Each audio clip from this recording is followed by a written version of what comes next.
আমি কাল সকালে বাড়ি যাবো গা। আমার জন্য চিন্তা করিস না, আমার আল্লাহ দেখবে।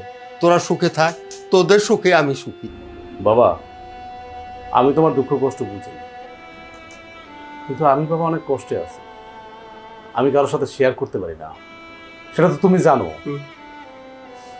যদি মানুষের সাথে শেয়ার করি, মানুষ আমাকে থুতু দিবে। আমি না বাবা, আমার হাত পাও না শিকলে বাঁধা।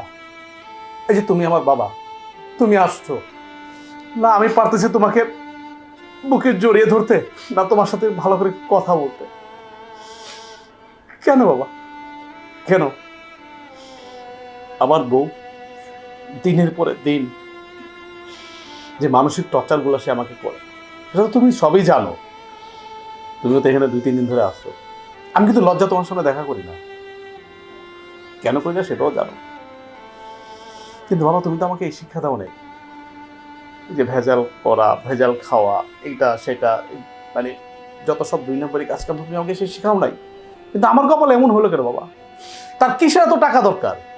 আমি যতটুকু স্যালারি পাই এটা তো যথেষ্ট, আলহামদুলিল্লাহ।